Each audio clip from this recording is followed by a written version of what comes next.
Então, boa noite, todo mundo. Círculo é muito melhor, né, gente?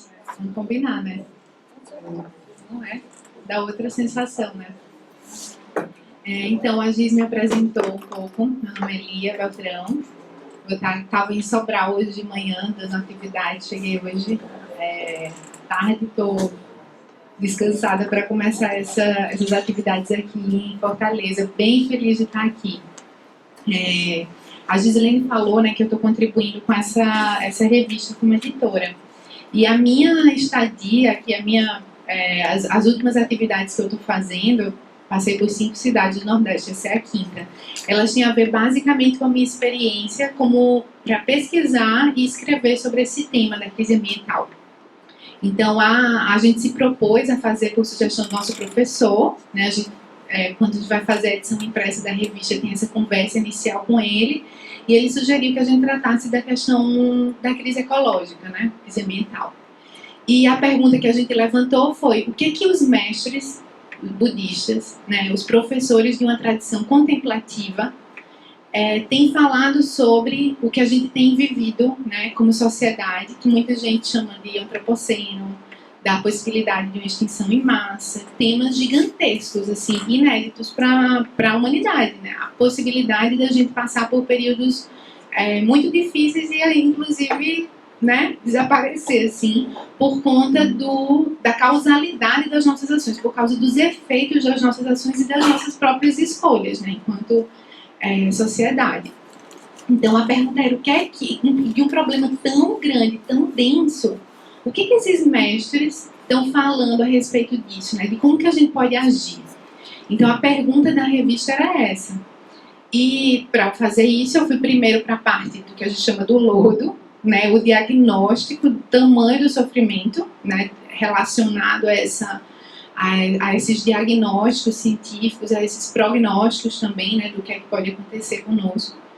E eu descobri que eu sabia sobre crise ecológica apenas de rabo de olho, né? Eu não estava realmente sabendo, me considero uma pessoa relativamente bem informada, mas quando você vai ver a cadeia de consequências, é um negócio mega complexo, né? O que é que está acontecendo agora no nosso planeta. E passando por dentro desse diagnóstico, eu fui começar tendo noção do problema estabelecido, fui começar a pesquisar sobre o que os professores estavam dizendo. E li muitas coisas, muitos mestres, né? Mas uma pessoa em especial me tocou, assim, que ela nem se apresenta como professora budista, ela se apresenta como alguém que ama os ensinamentos do Buda e tenta colocá-los em ação, que é a Joanna Macy. Ela tem 90 anos, ela mora na Califórnia. E ela começou a fazer uma experiência que amanhã, e depois a gente vai falar, né, nas atividades sobre isso com mais profundidade, de trazer alguns aspectos, alguns conceitos dessa tradição para dentro desse nicho, que era um nicho que ela entrou em contato na década de 70 nos Estados Unidos, um nicho de ativistas ambientais, que se viam emocionalmente desinstrumentalizados, digamos, né? Ainda que eles tivessem os olhos bem abertos para o que estava acontecendo, internamente pareciam que eles não tinham os recursos para lidar com as sensações de desespero, de frustração, de raiva, né, de impotência, e, enfim, tudo isso que a gente compartilha, né? Isso não é ainda que a gente possa diagnosticar bem direitinho quando a gente fala de um grupo de ativistas, a gente consegue reconhecer na gente mesmo essas sensações quando a gente vê o que está acontecendo ao nosso redor. E a gente não consegue agir, a nossa ação parece que não tem efeito, né? Isso é um tema que me interessa já há muito tempo, porque eu trabalhei em Recife com projeto social, trabalhei com ONG, trabalhei com projeto de extensão, dentro de uma comunidade complicada, assim, em Recife. E essa era uma pergunta que eu me fazia constantemente. E agora, com a revista, aquilo voltou. E aí isso abriu, a gente vai, né, falar um pouco desse trabalho, que se chama Trabalho que Reconecta, que a Joanna Macy desenvolveu, mas o que aconteceu foi que o contato com isso me abriu para ver o que outras pessoas que têm trabalhado com ativismo, e nessa perspectiva de quão importante é a gente olhar para o que acontece dentro, para a experiência interna de um ser que quer gerar impacto ou, né, tocar o mundo de forma a transformá-lo, né? Ter essa expectativa de transformação. O que é que acontece dentro, né? O que é que acontece que deixa a gente frustrado? O que é que acontece que deixa a gente triste? O que está por trás? Qual é, dentro do budismo, a gente fala da posição de mente, né? Qual é a posição de mente que a gente tem quando a gente decide se engajar, decide militar ou decide fazer alguma coisa que seja para o benefício do outro, né? Aparentemente. Pelo menos na sua aparência. O que é que acontece dentro? Então, eu fui procurando várias referências, fui ouvindo um monte de podcast e lendo um monte de coisa, e eu descobri que tem umas pessoas muito legais nos Estados Unidos que estão olhando para essa questão do mundo interno dos ativistas, porque eles viveram Trump há 3 anos atrás, 4 anos atrás. E eles se viram numa pressão de perceber que as pessoas estavam muito mal, né, com a eleição do Trump lá. E começaram a tratar de forma mais profunda o mundo emocional do ativista. A gente pensa, um psicólogo que lida com as dores do mundo, né? Tipo, no seu consultório ele vai entrando dor atrás de dor, né? Quando né? Seja em que área ele atue. Ele tem sempre uma recomendação de ser terapeutizado também, de ter um outro psicólogo olhando por ele. Dentro do ativismo não acontece isso. Ainda que sejam pessoas que estejam lidando com a dor, lidando com o sofrimento, né? O tempo todo em contato com informações e com os próprios sentimentos, a vida das pessoas, né? Sempre em contato com aquilo, é como se não tivesse esse lugar de cuidado. E aí eu fui vendo outras pessoas que estão olhando para isso, né? Como é que a gente cuida? Como é que a gente cuida do mundo interno, do que está acontecendo dentro dessas pessoas que estão se engajando? Então, essa é a pergunta, né? E aí, eu comecei a ler... Eita, eu esqueci de botar meu cronograma aqui, gente. Alguém me diz, viu, Giz? Quanto tempo? Porque eu sou muito prolixa. Então, surgiu essa pergunta. E aí eu comecei a ler, né? Também por causa do meu contato com o próprio grupo do Trabalho que Reconecta, que é um grupo internacional. Foram surgindo essas dicas de leitura. E tem uma ativista americana, que é uma doula também, e o nome dela é Adrienne Mary Brown. E ela fala, eu achei muito interessante aquilo, ela diz que na visão dela, a gente vai ter que aprender a cultivar e a entender que pequenas interações feitas em profundidade são essas pequenas interações que vão acabar transformando a nossa sociedade. Quando a gente encontra, em cada encontro a gente consegue ter essa profundidade. E essa profundidade que ela falava é essa posição de mente que dentro do budismo a gente vai cultivando. Que cada ação que a gente tome venha desse lugar mais amplo, né? Então fui vendo várias coincidências de pessoas que não são praticantes, porque a sabedoria está em todo lugar, né, gente? É só escavocar um pouquinho que ela aparece. Inclusive, o que move esses diálogos, os diálogos todos que o SEB faz, como esse evento que acontece aqui, tradicionalmente o SEB há 20 anos propõe um encontro que chama 108 Horas de Paz, onde a gente conversa sobre temas específicos, é nessa visão de que a gente já tem a sabedoria necessária para fazer as coisas andarem numa direção positiva, né? E esses diálogos acontecem nessa perspectiva. Então, eu fui vendo que tinham várias vozes que falavam as mesmas coisas que as próprias tradições contemplativas estavam falando e as coisas que a Joana Macy falavam. E aí eu queria trazer 4 pontos que eu fui vendo assim desse trabalho com o ativismo que fazem um paralelo com a tradição budista e que podem ajudar, né, assim, a gente olhar para esse lugar, né, essa interseção entre mundo interno e cura, que eu acho que é mais uma cura do olhar, cada vez mais eu vejo assim, e mudança social, né? Então, o primeiro aspecto é do autocuidado. E isso está mais ou menos se popularizando, assim, né? Eu vejo que já tem gente que está trabalhando com isso, grupos feministas estão trabalhando com autocuidado, grupos de ativistas ambientais aqui no Brasil trabalhando com autocuidado, no sentido de que a gente diagnostica que existe uma sensação de luta incessante, né? Quem está engajado, quem está trabalhando para a transformação social, como se tivesse uma luta incessante E parece que a gente não consegue se dar o direito à liberdade de descansar, de soltar, como se estivesse sempre em meio a uma guerra, né? Assim, tipo, na trincheira. Então é como se cada momento que eu descanso, eu poderia estar fazendo alguma coisa para impactar. Eu poderia estar usando minha energia para fazer mais, né? Então isso a longo prazo é insustentável, né? Insustentável, a gente vai adoecer, a gente está adoecendo, né? Eita. Ah, não. A gente vai adoecer. Então tem essa sensação de luta, tem também dentro do trabalho, né, da jornalista, a gente vai ver as expectativas que a gente coloca em relação à mudança também vão pesar para esse adoecimento, né? Que aí dá uma sensação de que não tem vitória, de que ainda que a gente trabalhe muito, parece que nada está acontecendo. Porque é muito difícil medir os resultados, porque as expectativas são muito macro, né? Às vezes, muito amplas, de uma mudança muito grande.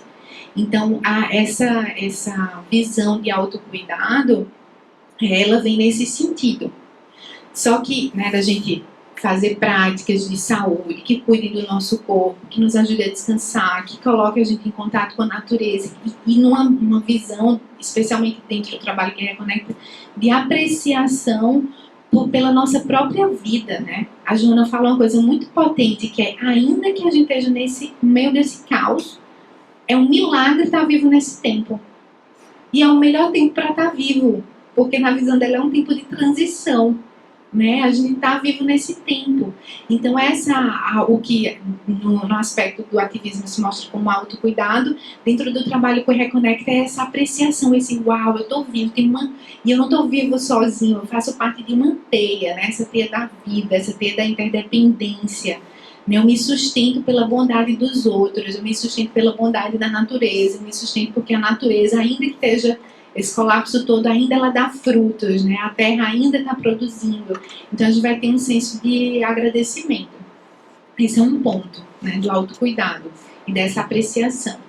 Mas isso só é insuficiente. Então o que eu tenho visto, e o trabalho ele toca muito nisso, é a gente olhar coletivamente as dores ou os traumas que a gente compartilha nos pequenos grupos, né? Então, ao invés de a gente achar que a gente vai impactar quilômetros de extensão, a gente olhar para um grupo, né, de pessoas, um grupo pequeno, que é o grupo, né, trabalhando na questão de ativismo, um grupo que a gente compartilha as mesmas ideias, e a gente entender que ali a gente compartilha traumas e compartilha dores que às vezes não se expressam, e elas só se reprimem. E esse espaço da gente olhar para essas dores compartilhadas e olhar para essas visões estreitas, também visões estreitas de sociedade, visões estreitas que enrijecem as nossas visões e criam estruturas de machismo, de opressão, de classicismo, todos esses ismos, né, difíceis, assim, duros, eles podem ser identificados mesmo num grupo ultra mega bem intencionado. A gente tem essas marcas dentro, né? A gente faz parte de um corpo coletivo. Então a gente pode trazer, esse é o segundo aspecto, trazer essas dores, esses traumas, esses lugares de sofrimento pessoal e olhar coletivamente, né? Dentro do trabalho que reconecta, a gente vai olhar para a dor e ver que a gente sente a dor, que a gente sente pelo que está acontecendo, porque o nosso coração é compassivo, né? A gente sente o que está sentindo, porque a gente tem a aspiração que aquela outra pessoa não estivesse vivendo aquilo, a gente tem a aspiração que a floresta não estivesse sendo queimada, a gente tem a aspiração que os ativistas não estivessem sendo assassinados como então, a gente tem essa aspiração. Então a gente não rejeita a dor, nem coloca ela num pódio, né, assim. A gente olha por dentro dela e diz, eu honro isso, porque isso indica que meu coração é grande e é compassivo, né, como de todos os seres, na verdade. Então, é só a gente se abrir para isso. Então, esse é um outro ponto, né? Do trauma, da dor. A gente trazer e olhar para a dor sem medo. Isso é bem importante, né? Para que essa mudança aconteça. E, no terceiro ponto, tem uma coisa que eu acho maravilhosa, que vários grupos estão fazendo também, que eles chamam de imaginação coletiva. E a Adrienne Mary Brown, que é essa ativista que eu falei, ela diz que a gente tem que usar mais a nossa capacidade de ficção, de a gente imaginar futuro. Porque se a gente olha, parece que a gente está numa crise de ausência de futuro, né? A gente olha, eu tenho uma irmã de 18 anos, eu olho para ela, parte um pouco o meu coração, assim, porque quando eu tinha 18 anos eu ainda estava dentro de uma sociedade que parecia que tinha, ainda que fosse ilusória, né? Sustentada em valores bem frágeis, assim, tinha uma sensação de futuro, né? E eu olho para ela, parece que aquilo não tá mais, tem alguma coisa que está meio quebrada, né? E tem essa visão de que a gente tem que coletivamente imaginar futuros, ficcionalizar, inclusive, soltar a imaginação, fazer isso como um exercício, até uma brincadeira, né? A gente botar nossas aspirações mais piradas para o bem, né? A partir desse coração que sente, a partir dessa aspiração de que os seres sejam livres e plenos, né? E que tenham sua dignidade valorizada. A gente imaginar o que é que a gente quer, porque isso vai nos inspirar. Né? E isso também dá uma sensação de que a coisa é um pouco brincadeira, porque a gente não pode ter garantia né? Além de que a gente aspire a essa sociedade com justiça social, etc., a gente não tem garantia de que aquilo vai se concretizar, né? É porque a realidade das coisas é assim, é sem garantia. Então a gente usar esse exercício dá um super combustível interno, né? E é gostoso de fazer, é uma brincadeira boa de fazer, né? A gente pode fazer isso de forma mais lúdica, né? Mais viajandona, e pode fazer isso de forma mais concreta. O nosso sempre, por exemplo, funciona a partir de roda de sonho. Tudo funciona a partir de roda de sonho. E a roda de sonho não é uma roda de planejamento, apesar de que pode ter um planejamento depois do sonho. Mas a gente, quando fala roda de sonho, a gente entende que na hora que a gente abre a porta, ainda que o sonho esteja massa e o nosso coração esteja aquecido, na hora que a gente abre a porta e encontra a realidade interdependente das coisas, como as coisas todas se movem quando a gente toca, aquilo pode mudar, né? Pode ir para outra direção, e a gente se reúne de novo, sonha de novo.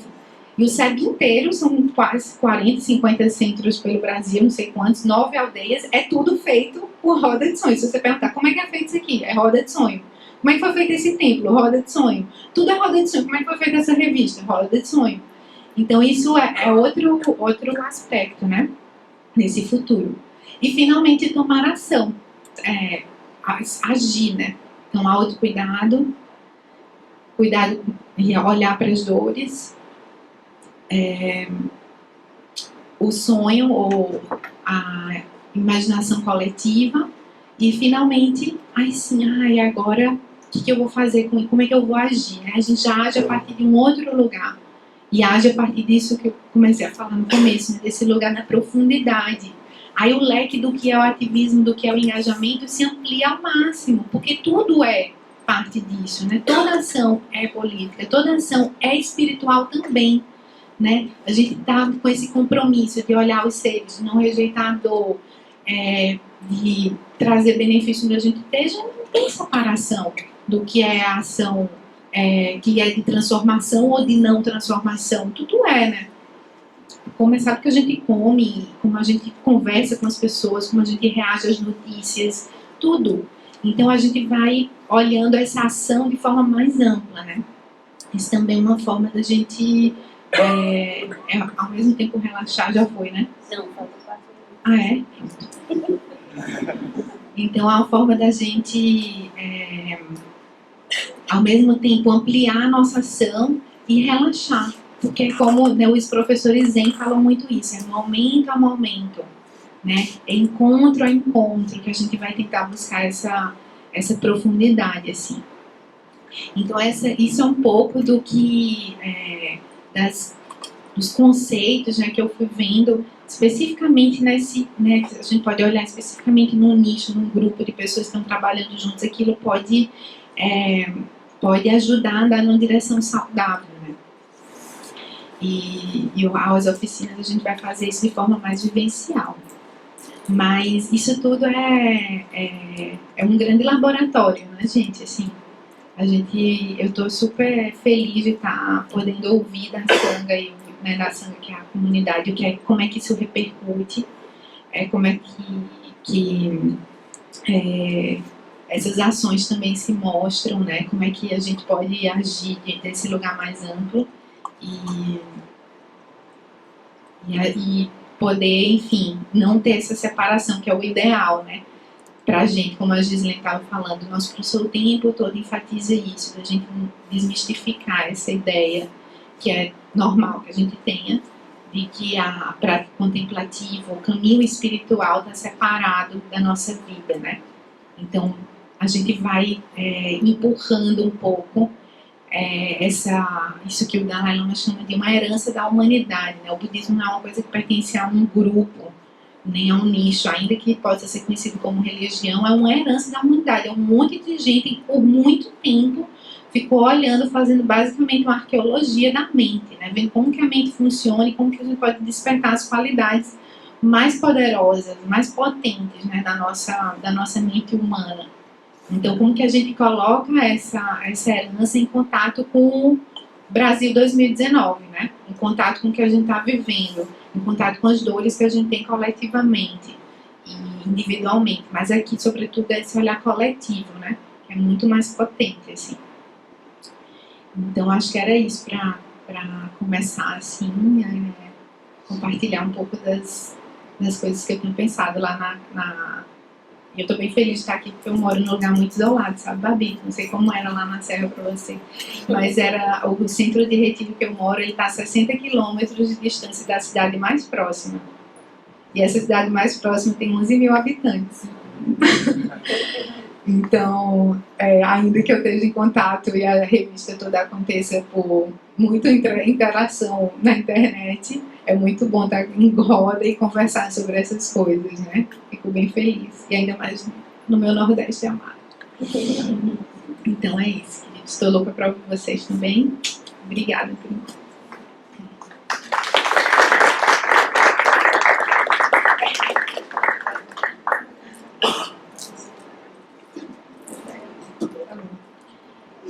Bom, meu nome é Soraya, eu sou uma ambientalista, né? Eu sou uma ativista, né? Assim como já foi comentado aqui, que vive particularmente nessa atualidade grandes dilemas, né? Eu acho que todos nós sentimos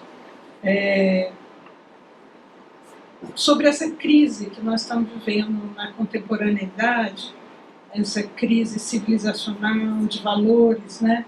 Então, eu lido com os elementos dessa crise de maneira muito cotidiana e conversava com as pessoas do trabalho sobre isso, assim como são muitos os sintomas dessa crise, né, civilizacional. Por exemplo, eu vou colocar alguns para vocês, assim, para trazer esse cotidiano que nos atravessa, né? A produção de alimentos, assim, olhando para a agricultura no Brasil, para a agricultura familiar, como produção de alimentos feita pela agricultura familiar, ela está comprometida.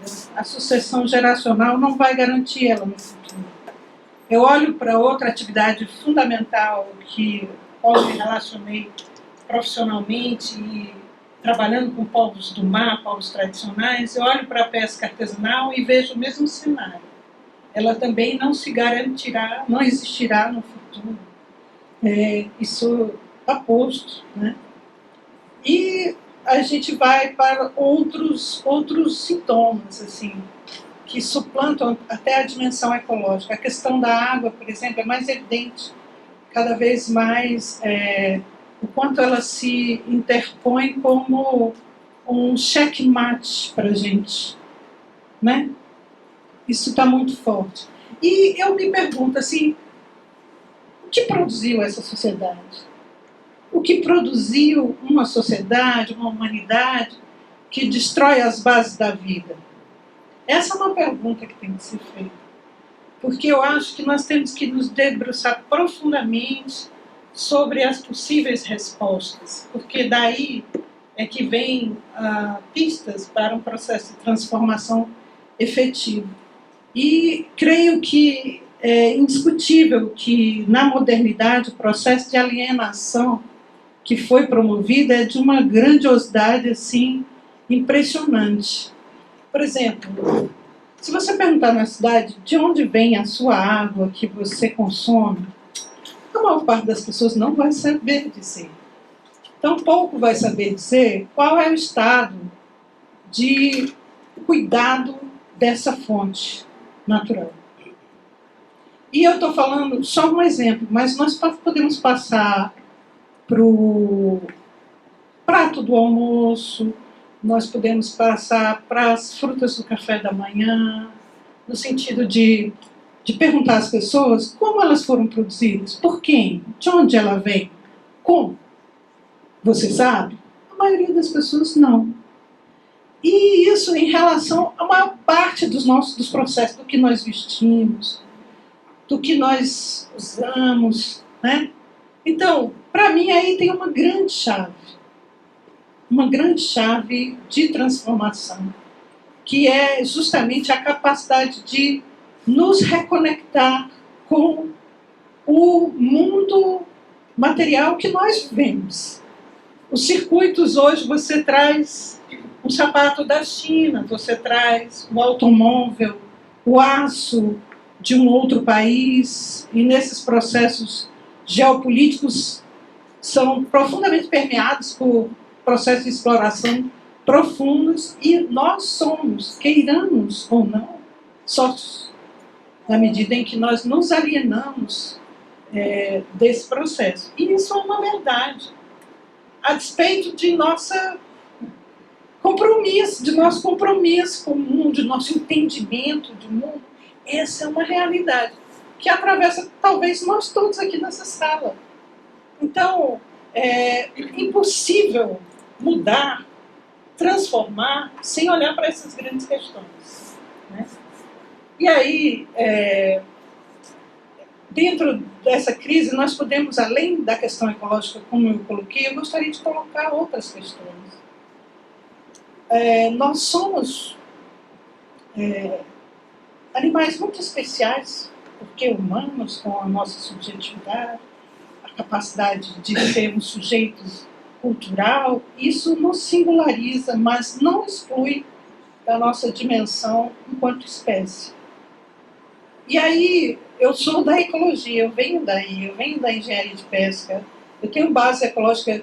Então, para nós, por exemplo, da ecologia, é muito simples e fácil entender a interdependência das coisas. Mas para outras ciências, não é. Então, assim, eu convivi durante muito tempo com um ditado que dizia: o mar é a montanha. Isso para mim era tão evidente, que o mar estava lá nas nascentes, no que arrastava de vegetação, de animais, e que os rios arrastavam e que levavam para o mar é que constituía o mar. Ele não seria nada sem as montanhas e suas nascentes. Mas também essa interdependência é pouco compreendida. E isso está muito presente na ecologia, eu considero isso uma chave. Não só ecológica, mas espiritual, né? O budismo, por exemplo, trabalha isso, né?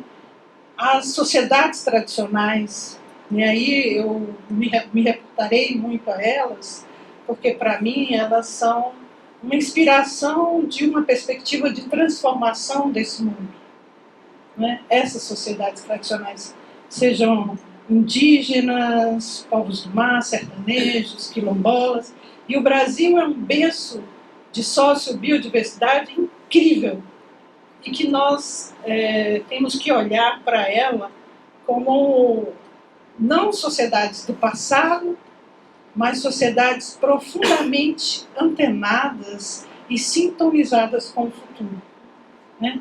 E daqui a pouco eu vou comentar isso, porque na verdade eu estava falando das outras questões para além da ecologia.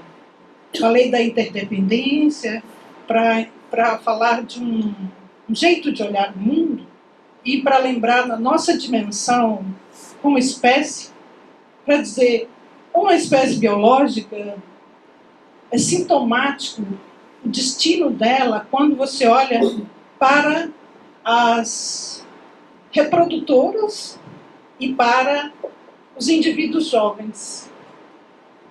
Olhemos para a nossa sociedade, olhemos para a nossa juventude. Essa juventude, como você mesmo colocou, trazendo um exemplo familiar, onde a dimensão de futuro não está presente, não é para a sua familiar, que a dimensão de futuro não está presente.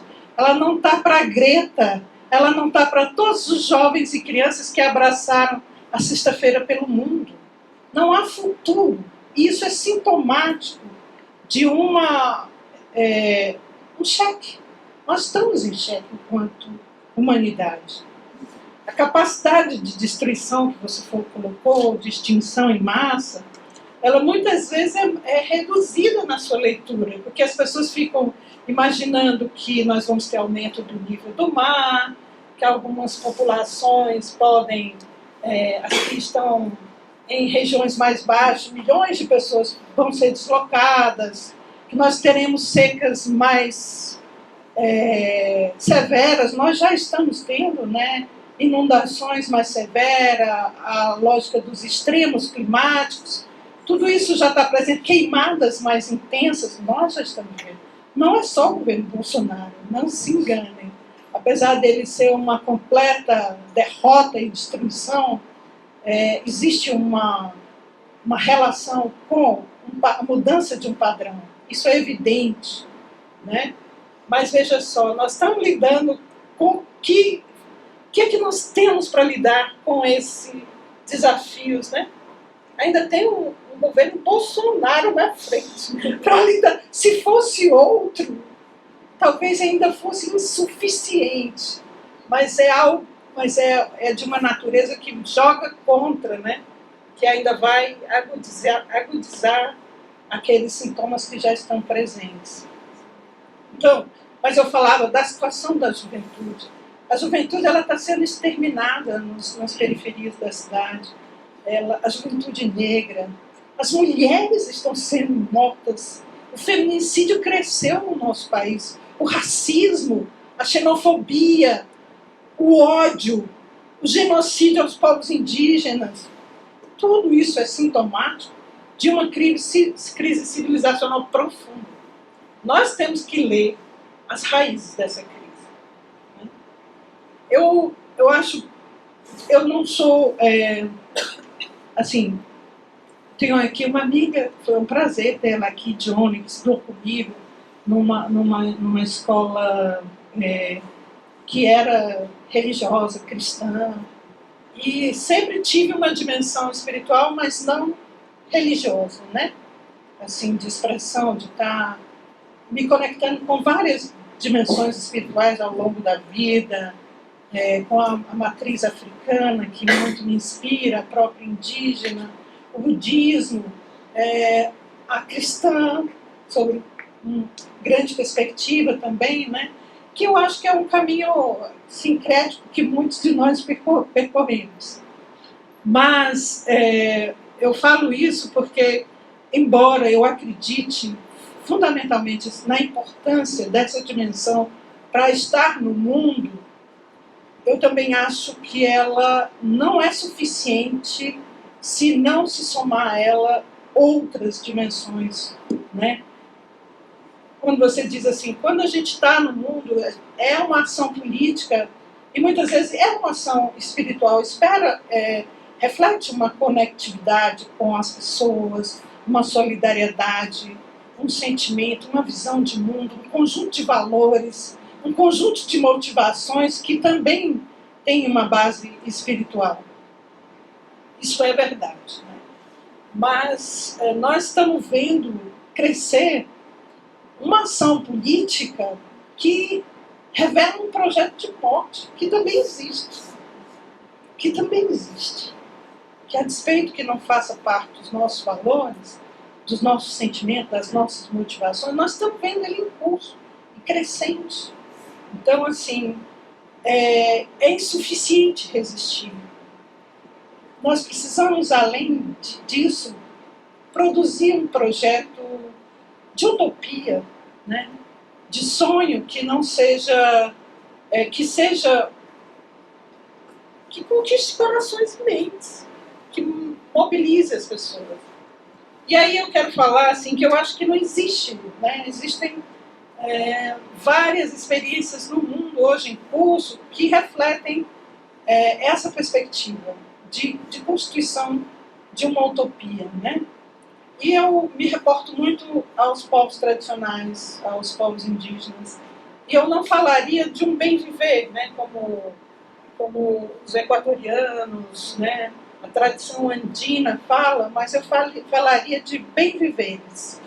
Porque eu acho que tanto isso não é exclusividade do pensamento andino, dos Aimara, mas também está presente no pensamento e no modo de vida indígena guarani, na Tecoporã, na Terra Sem Males. Ela também está presente nos povos tradicionais aqui do Ceará. É impressionante como eu trabalhei muitos anos com os povos do mar e cada vez que eu ia, eu dizia assim, meu Deus, como eu aprendo mais do que ensino, como eles são generosos comigo assim, como eles me desconstruíram e me construíram, me ensinaram muito, né? Com os povos do mar eu aprendi a ludicidade, como a vida, o trabalho e a brincadeira podem se intercruzar, como a vida não segue os ponteiros de um relógio, 8, 12, 2, 6. Então, eu que ia para a praia com aquele imaginário de que homem é esse que está 3 horas da tarde jogando dominó e tomando cachaça, né? Eu sempre me fiz as pequenas e as grandes perguntas. E eles me ensinaram que era um homem que tinha saído 4 horas para o mar. E que no trabalho dele havia, inclusive, a possibilidade de não voltar. Então, às 3 horas ele podia estar jogando dominó e tomando cachaça, né? Em compreender isso, compreender que existe outras formas de se relacionar com o mundo, com a necessidade, com as necessidades como se alimentar, se transportar, estudar, trabalhar, é muito importante a gente conceber isso. Nós precisamos hoje desenvolver, acho, as coisas mais simples, que é nos aproximar cada vez mais dessas necessidades materiais, do que se come, do que se bebe, sabe? Do se plantar, né? Da preocupação com essa alimentação, a preocupação com a terra, a preocupação com os bens naturais, né? Mas também nós precisamos resistir, nós precisamos enfrentar esse adoecimento, né? Eu acho que a Eliane Brum tem um texto fantástico, todo mundo acho que foi atravessado por ele, que é aquele Doentes de Brasil, né? Mas eu vivi muito isso e tenho vivido muito isso. Assim, os meus companheiros e companheiras de ativismo, cada dia um cai, sabe? E a gente tem as nossas formas de se levantar, né? Eu acho que a questão do autocuidado é fundamental. Mas nós temos também que ler que há uma produção hoje, um projeto que está no poder, que também utiliza de mecanismos de destruição da subjetividade. Não é à toa que nós somos atravessados por a quantidade de desgraça que as pessoas fazem questão de filmar, no interior de um cárcere, o que está acontecendo, na queima do ônibus. E há uma parte da humanidade que também está nesse projeto, que faz questão de difundir e de destruir as subjetividades daqueles que têm sensibilidade, daqueles que se pautam por outros valores. É importante também entender isso, para poder não cair nisso, para poder suplantar isso, para poder cultivar a força de fazer o enfrentamento necessário. Porque é uma guerra simples. Agora, essa guerra, do nosso ponto de vista, é uma guerra bonita, a guerra da vida, a guerra onde a gente deve afirmar os nossos valores mais profundamente humanos, né? E não humanos no sentido que a humanidade não dá conta de tudo, né? Os valores de viver num cosmo, num planeta, ter compromisso com ele, né? Então, acho que isso é um desafio muito grande. E eu reputo, ao viver, essa experiência. Uma experiência, por exemplo, eu coloco para vocês, outro dia eu estava na praça e a Sandra Petit trouxe uma memória dela visitando o Senegal, numa ilha, onde ela visitava as casas, e as casas que essa ilha, que era a Ilha de Gorré, ela foi um entreposto de escravos para o Brasil, e as pessoas ficavam aqui, iam ser transportadas no porão das casas, em buracos, e ela visitou esse lugar e ela viu onde as pessoas ficavam presas, só tinha uma fresta que tinha um mar lindo na frente. Ela viu isso hoje. Um mar lindo.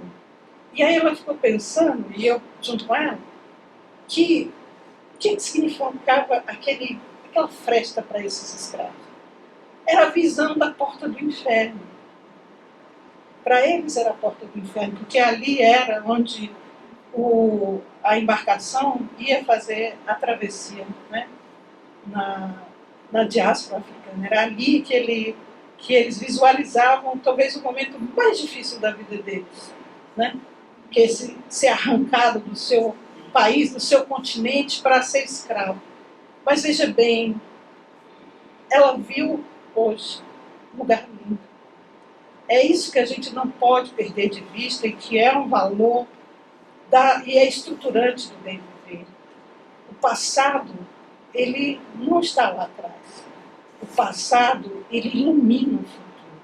O que foi deixará de ser, pode deixar de ser, desde que a gente aprenda com a história, desde que a gente entenda que a vida e a história é espiral e não linear, e que aquela mesma cena pode ser revisitada com outros olhos, com outra possibilidade de paisagem. Isso vale para tudo. Isso, por que eu trouxe essa história? Porque eu preciso dizer isso para vocês entenderem a importância dessa história. As pessoas que estavam na praça conversando com a sonda estavam destruídas. Numa manhã só elas receberam a notícia que tinha sido impedido um debate no IFCE e tinha sido colocado interventor na Universidade Federal do Ceará. Eu vi a subjetividade das pessoas e elas estavam destruídas. E como foi importante ela contar aquela história e trazer aquelas palavras. Mas lembrando hoje aqui para vocês que isso é estruturante do bem viver. Essa compreensão de espiral do tempo. Nós temos que passar um Brasil a limpo. Um Brasil que muitas vezes na luta os anticapitalistas são racistas e são machistas. Muitas vezes você encontra em grupos antirracistas um machismo e uma convivência com o capital. E em outros feministas também a mesma coisa. E por que eu trago isso? Porque nós precisamos enfrentar tudo ao mesmo tempo agora. E intercruzar essas compreensões para fazer um enfrentamento e uma passagem de Brasil ali. Né? Não, a fragmentação não nos possibilitará a superação que é necessária. Então, assim, eu quero assim, me afinizar com o pensamento que você externou e procurei trazer os elementos que estão no ativismo, né? Também no ativismo nós nos cuidamos, às vezes individualmente, às vezes o amor é revolucionário, o riso é revolucionário, é importante dizer isso, o riso é libertador, ele destitui o poder que o outro exerce sobre você, ele é subversivo, a arte também, se não fosse assim, não estariam sendo perseguidos estes como estão na sociedade de hoje, como estão os educadores, papel da educação como transformadora, libertadora. Nós temos que ter muita clareza daquilo que está sendo atacado como evidentes potências na resistência e na transformação. Então, ao tempo em que comungo dos valores, digo que nós temos formas talvez diferentes de manifestar esse cuidado, essa interdependência, essa roda de sonho, mas isso também está no ativismo, talvez de uma maneira mais desorganizada, né? Sem uma estruturação tão coerente e com esse segmento, mas nós estamos irmanados pelos mesmos valores e a mesma perspectiva.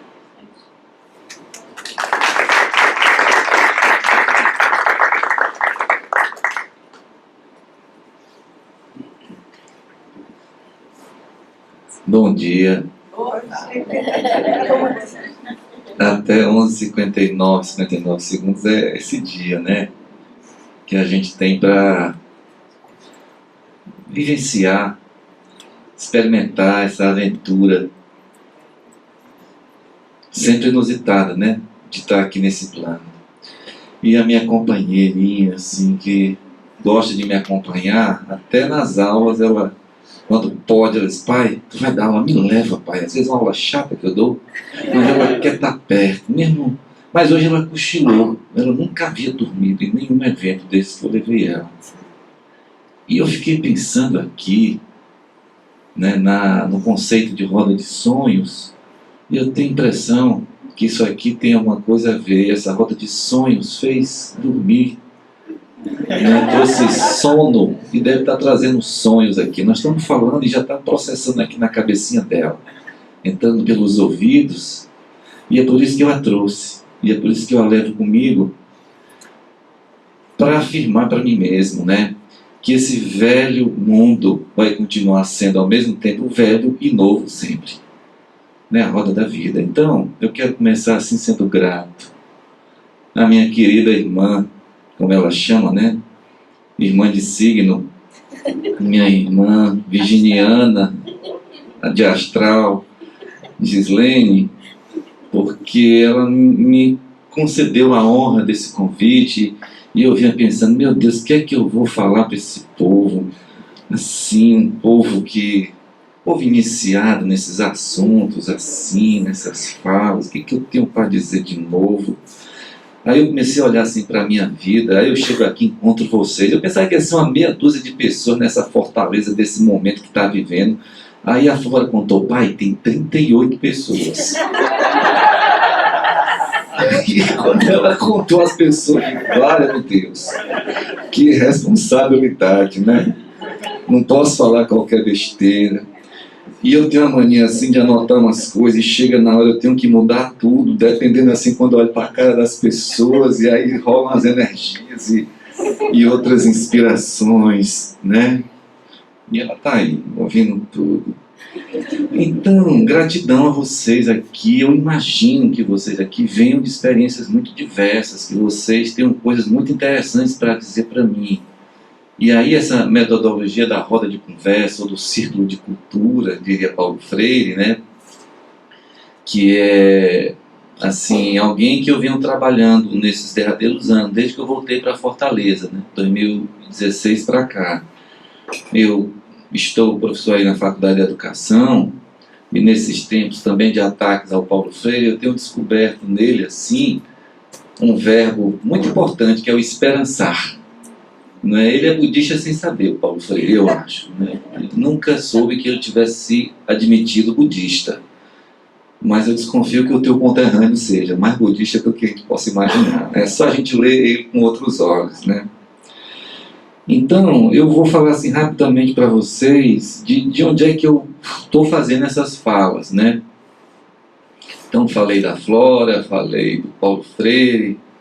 Tem uma coisa assim que eu não imaginava que fosse acontecer assim na minha vida já, depois de um tempo, depois dos 30 anos. Em algum momento eu acho que eu me perdi mesmo de uma perspectiva inicial da infância em que eu tinha assim uma visão, me parecia que eu tinha uma visão mais clara de onde que eu vinha, né? E chegou a um certo momento eu me desconectei disso, né? Por várias razões. Eu nasci em Acaraú, ali naquela praia maravilhosa, né?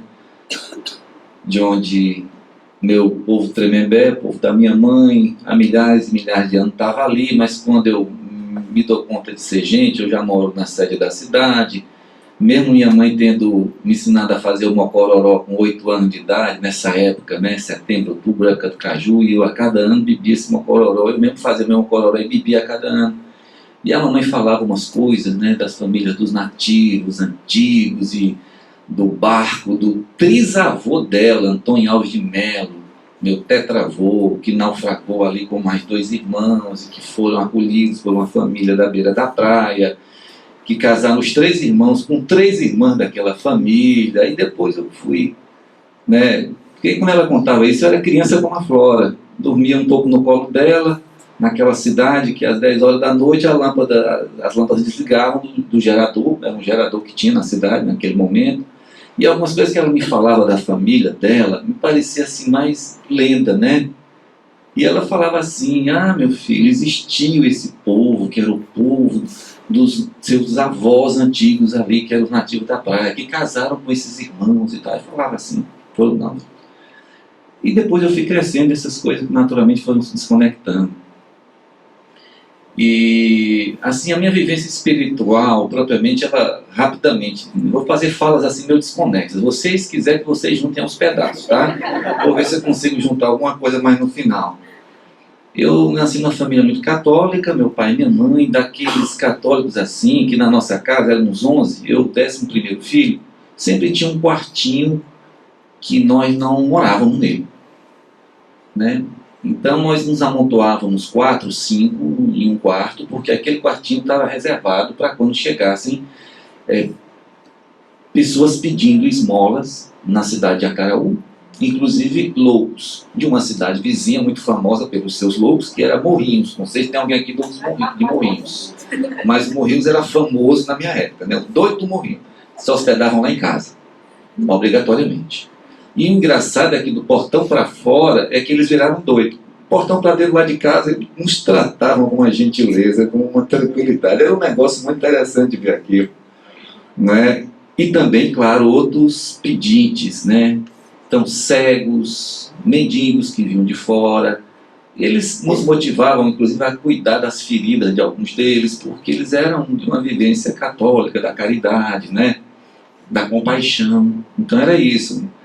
Rezavam um terço. Depois tinha também um jogo de baralho, né? Claro, né? Quando não tinha televisão. Depois do terço, aí jogávamos buraco em família. Tinha isso também. Então foi um pouco a vivência dessa família.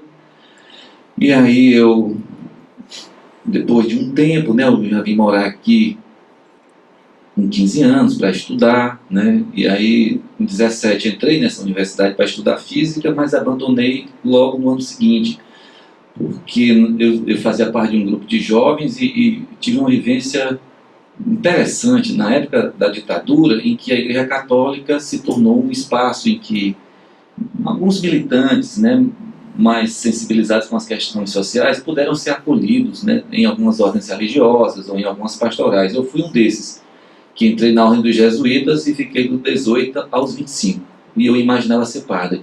Mas naquela época, para mim, pra vocês terem uma ideia, os que não conheceram ou não leram sobre isso, os jesuítas daquela época foi quem armaram o povo da Nicarágua e fizeram a Revolução Sandinista. Então eram esses jesuítas que eu, além de ter, né, a visão que eu tinha de Jesus, era a visão desse filho de Deus, mas muito inserido na história, que fez opções, né, que foi condenado por 2 processos, um processo religioso e um processo político, né? O sinédrio lá dos judeus, mas também, né, Pôncio Pilatos, né? Então o poder romano, né, do opressor, do imperador, né?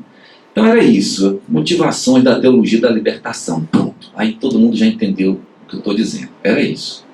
Então essa minha espiritualidade, ela chegou nisso. Aí aos 25 anos eu me dei conta que a ordem, principalmente dos jesuítas, ela se tornou um espaço que não dava mais para me ficar, porque depois de um certo momento eu fui obrigado a estudar filosofia. Fazia parte, para quem queria ser padre, como eu. Então a filosofia foi uma coisa muito árida. Eu tinha abandonado a física já, porque eu não conseguia mais me identificar, né? Eu me desencantei com a física na viagem de comemoração de ter passado no vestibular. Era 81. Eu peguei um trem que na época existia, saí daqui da Praça da Estação de Fortaleza e ia até Juazeiro do Norte. Era 16 horas de ida e 16 horas de volta. E aí eu vi uma coisa que eu conhecia de filmes, que era a seca do Ceará. Porque na minha cidade não tinha seca. Era mar, era rio de Acaraú, ali aquela região extremamente fértil. Não tinha propriamente mendigos miseráveis na minha cidade. Eu lembro como se fosse hoje, meu pai tinha uma bodega no mercado, e o peixinho pequeno que os pescadores pescavam, ou então as partes do gado mais ossudas, como as costelas e outras, não eram vendidas. As pessoas levavam para o mercado da cidade para distribuir com as pessoas que chegavam pedindo esmola. Então ninguém passava fome. Era uma coisa muito interessante aquilo. Mas nessa viagem que eu fiz para a Juazeiro do Norte, eu conheci aquilo ao vivo, que está descrito em Vidas Secas, né? Famílias inteiras migrando nas estradas, acompanhando a linha do trem, não tinha dinheiro nem para pagar a segunda classe, que era a classe que eu estava indo nesse trem. Então aquilo mudou completamente a minha visão. Quando eu começo o curso de física, eu já estou em crise com física.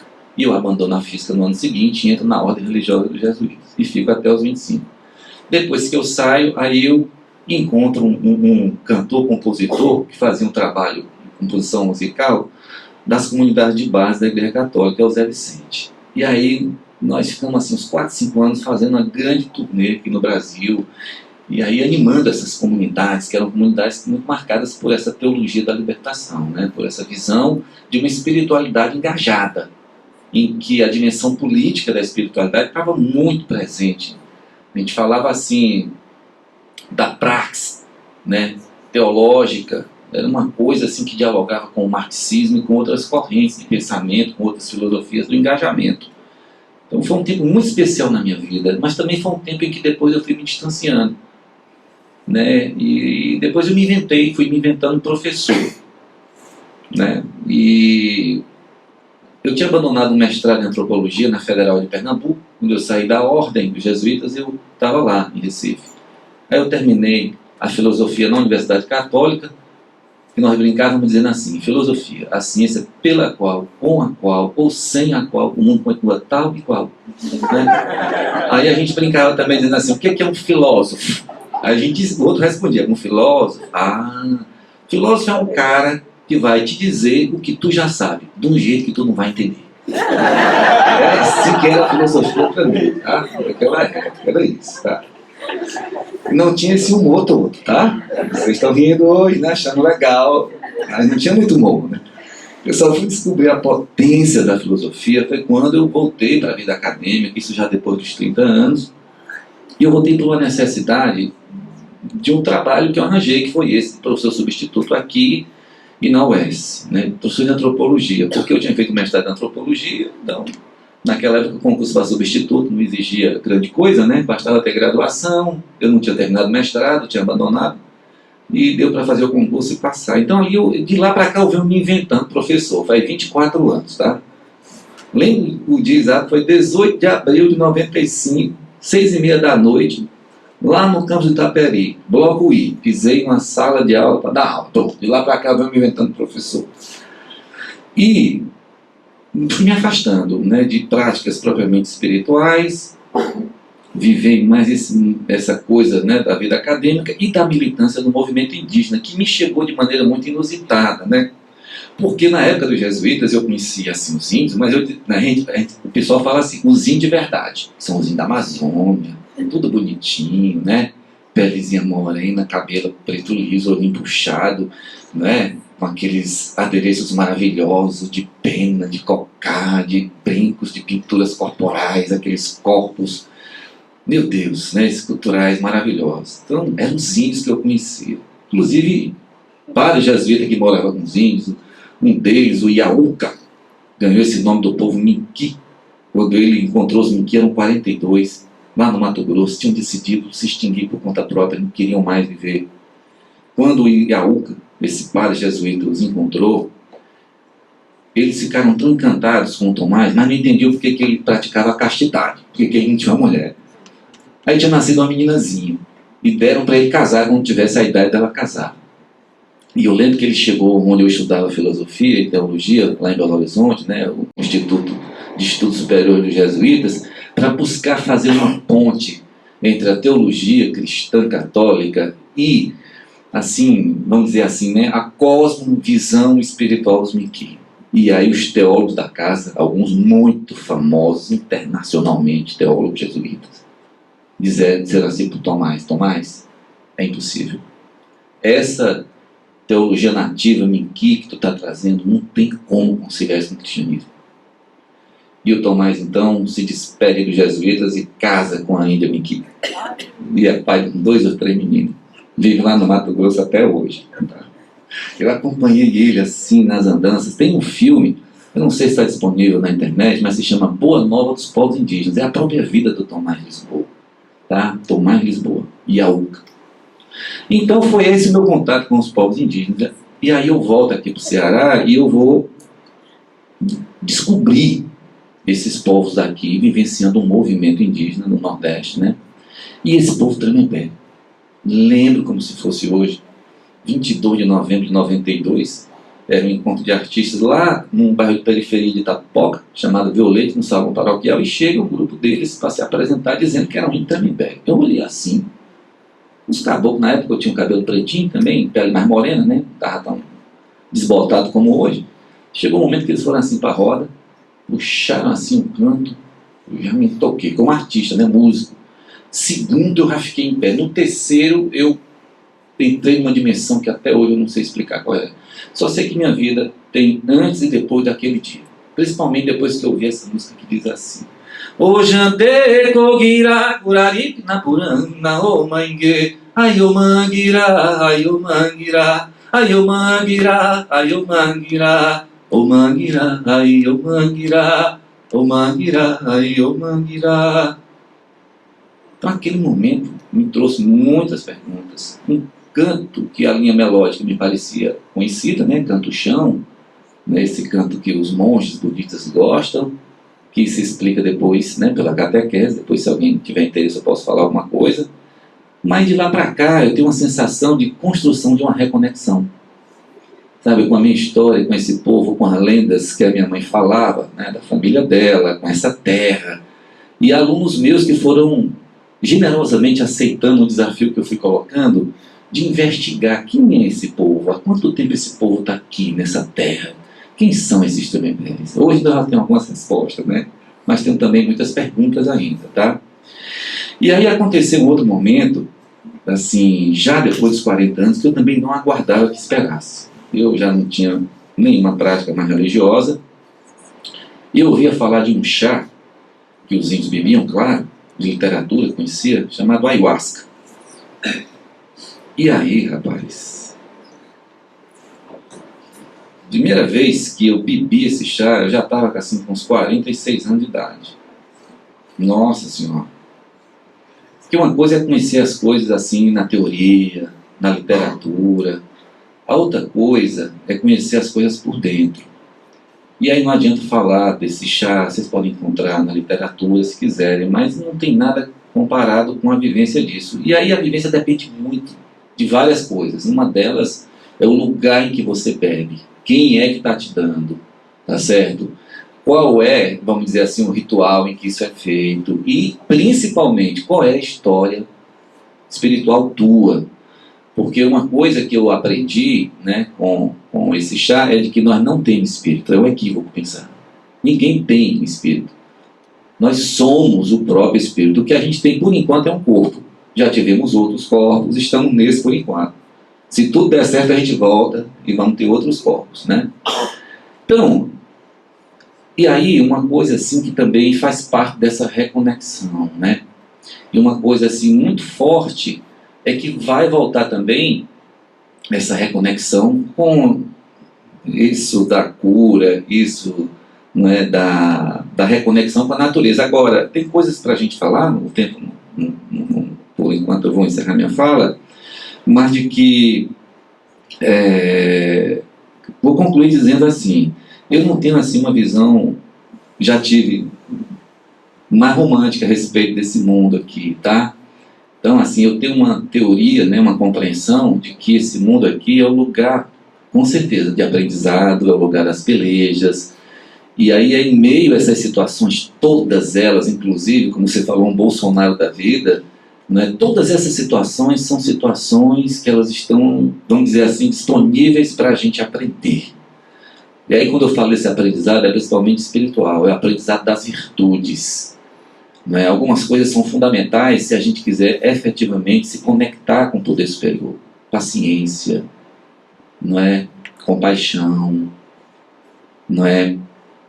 Pensamento firme, coração limpo, algumas coisas, senão a gente não tem condição de chegar até perto desse poder superior. A gente pode, assim, experimentar nesse plano aqui, mas para a gente poder experimentar, mesmo assim, a divindade em níveis mais elevados, a gente precisa fazer um trabalho com a gente. Então essas situações todas do mundo, elas nos auxiliam nisso, a desenvolver as virtudes espirituais, intelectuais e morais, para que a gente possa um dia, realmente fazer essa conexão mais definitiva. Muito grato por me escutar.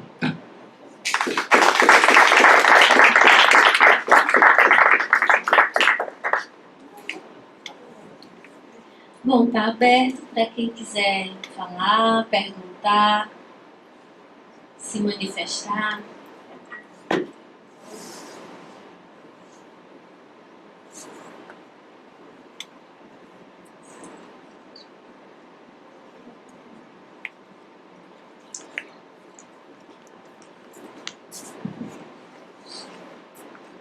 Boa noite. Lia, eu queria saber, assim, você falou que esse trabalho Reconecta veio da Joana Nash, né? Mesmo. E foi um trabalho que se iniciou há 3 anos por conta da última eleição americana. Qual é o tempo disso? Assim, o que é esse trabalho? Sempre existiu? Eu fiquei curiosa em relação a isso, a esse estudo, em relação... Porque antes a gente não estava tão desconectado, né? Então, como que isso surgiu?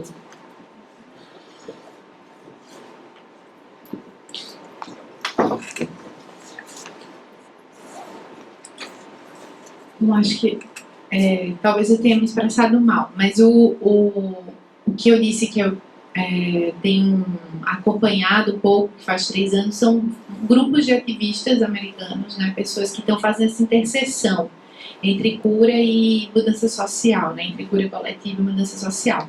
Mas o trabalho que reconecta começou na década de 70 nos Estados Unidos, então é uma metodologia que já está sendo desenvolvida há 40 anos. Ela começou, né, quando a Joana encontrou esse grupo, né, de ativistas e começou a se engajar. Os primeiros trabalhos, na verdade, ela chamava era bem assim, explícito a intenção dela. Ela chamava de como lidar com o desespero. Era isso que ela fazia. E ela basicamente usava práticas, meditações, porque nessa época ela era instrutora de meditação, ela era uma praticante budista que já tinha até morado na Índia com toda a família dela, tinha conhecido grandes mestres por lá, ela tinha visitado comunidades no Sri Lanka, que é outro budismo não tibetano, mas que usavam os ensinamentos do Buda para promover mudança social. Ela estudou aquilo um pouco a fundo. Mas ela basicamente era uma instrutora, e quando ela encontrou esses ativistas, ela começou a usar meditações, começou dessa forma, né? Usar meditações para a gente poder olhar o sofrimento, porque é o grande tema do budismo, na verdade, né? Como lidar com o sofrimento. Então ela como é que eu posso dizer, ela explicitou a paisagem coletiva, né, compartilhada, e usou os mesmos ensinamentos para poder abrir aquilo. E desde então isso tem sido usado por diferentes pessoas em diferentes contextos. E o mais legal do trabalho que reconecta é com uma metodologia aberta, porque a Joana, além de se inspirar no budismo, ela se inspira na ecologia profunda. Então essa visão de interdependência que você falou é chave no trabalho, né? E a ecologia profunda vai se aproximando, né, dessa uma experiência mais espiritual, né? E também na teoria de sistemas. Então, por ela beber da teoria de sistemas, ela entende que qualquer conhecimento que seja gerado, né, que tenha sido gerado ao longo desses 40 anos de experiência do trabalho, ele não deveria ter muros, ele não deveria ter qualquer impedimento para que outras pessoas pudessem acessar. Então, é open source, é tipo aberto. Se vocês quiserem, vocês podem botar o nome, vocês vão ver um monte de coisa livre, assim, dá para olhar e ver como o trabalho tem se desenvolvido e aplicar onde for possível, né? Então tem de músicos que compõem, que fazem o playlist do seu da sua apresentação, usando a metodologia do trabalho, a médicos que usam dentro de hospitais, a professores que usam dentro de escolas, nessa intenção da gente se aproximar, se reconectar com nós mesmos, né? E com a Terra, assim. Então, essa é a história da metodologia, né? Ela tem sido usada de forma muito livre, muito aberta. Eu fico super feliz de ter encontrado alguma coisa que não é uma marca, sabe? Ainda que tenha um cuidado e né, dos alunos mais próximos também de manter a integridade do trabalho, essa integridade se mantém pelo contato da comunidade, né, pelo sentido de comunidade, no sentido de ajuda mútua entre os facilitadores do trabalho, mas é completamente aberta, né? Então essa é a história da metodologia. Se alguém quer.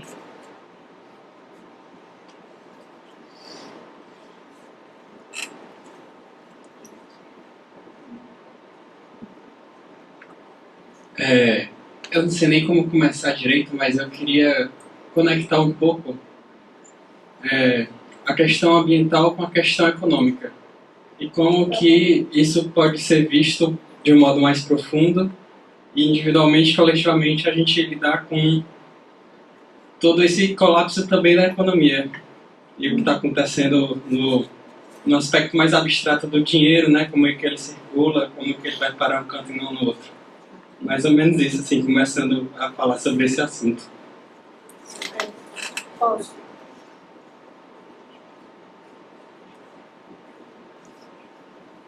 Bom, a sua questão é muito fundante, né? Porque até na etimologia das palavras a gente tem um elemento em comum que é o eco, a casa, né? Então, nós estamos hoje com esta economia em xeque, absolutamente, né? Inclusive, é importante a gente ler, por exemplo, que essa crise que nós estamos vivendo e o ascenso de um pensamento conservador calcado num crescente repressão, recrudescimento do elemento repressivo, é porque não é possível manter os níveis de acumulação hoje sem promover uma guerra aos povos. É impossível. E essa guerra aos povos está sendo promovida. É isso que está acontecendo. Aquela ideia de crescimento, ela faliu. Do crescimento infinito, o planeta não tem capacidade. Nós temos uma lógica da natureza, ela tem uma lógica de reprodução que não coincide com as lógicas de apropriação do capital. Então, é esse impasse que nós chegamos. Nós estamos a ponto de chegar, do ponto de vista planetário, numa inflexão, numa desorganização completa. Porque assim, não se trata daquilo que eu falava, de aumento do nível do mar, de elevação de temperatura, secas, inundações. O sistema de correntes oceânicas que faz com que lugares quentes não sejam tão quentes, porque tem a brisa, o mar, e que lugares frios não sejam tão frios, se depende de um sistema de circulação oceânica, tem tudo a ver com as temperaturas. Então, as pessoas não estão discutindo isso, mas os cientistas estão. Então, uma determinada variação de temperatura pode desorganizar por completo esse sistema. Então, assim, nós estamos mexendo numa teia muito fina, com interrelações muito profundas, e nós identificamos só parte, mas ainda caminhamos, a humanidade caminha porque as soluções tecnológicas vão dar conta de suplantar o que nós estamos vivendo, né? Então, a economia é uma loucura. É uma tragédia. Assim, ela está inviabilizando a vida no planeta. Mas existe 1% dessa população que se apropria de 90% do que é produzido no mundo, da riqueza do mundo. Existe uma profunda injustiça. Não bastava a gente topar ser frugal. Não bastava a gente topar reduzir os níveis de consumo, deixar de comer carne. Tem uma parcela da população que não está a fim de fazer isso. Por exemplo, nós estamos vendo uma campanha contra uma menina autista. Nós estamos vendo uma campanha que, inclusive, está sendo veiculada por muita gente de esquerda, porque ela representa hoje a crítica mais contundente e é a pessoa mais mobilizadora em relação aos interesses dos combustíveis fósseis, que há muito tempo sabem do aquecimento global e que plantam o que está sendo produzido na maioria dos países do avanço da direita. Steve Bannon, a manipulação das redes sociais, tudo isso por trás tem poderosos grupos econômicos. E nós estamos vendo ela ser desqualificada. Uma menina. Vejam a gravidade disso, gente. Né? Dada a condição econômica, onde a economia nos levou, onde o capitalismo nos levou. Então é isso. Por isso o bem viver, ele é uma possibilidade, entendam, não como reprodução, mas como inspiração. Como inspiração, primeiro é preciso romper com a colonialidade de pensamento, de saber, procurar formas autênticas de se organizar, inclusive de sociedade, trazer a relação para uma outra, para trazer a natureza para uma outra relação, que ela não é um outro. Eu sou natureza, a natureza faz parte de mim, eu sou natureza, o planeta. Para o indígena, o Babi sabe muito disso, eu me lembro muito da fase do Pajé Luiz Caboclo, ele dizia: o rio é nosso pai, ele é o nosso pai, ele que nos alimenta. Então, quando você tem essa dimensão, como você trata o rio? A dimensão que o outro é vivo, que tem direito, que tem interdependência com você, o outro serra, o outro montanha, o outro água, é uma outra lógica. E essas lógicas estão sendo desorganizadas. Não é à toa que a economia, o capital, se dirige contra os povos. Por quê? Porque eles são guardiães das grandes riquezas brasileiras. Porque os indígenas na Amazônia protegem contra a tomada pela mineração, pela soja, pela monocultura. E hoje esse capital quer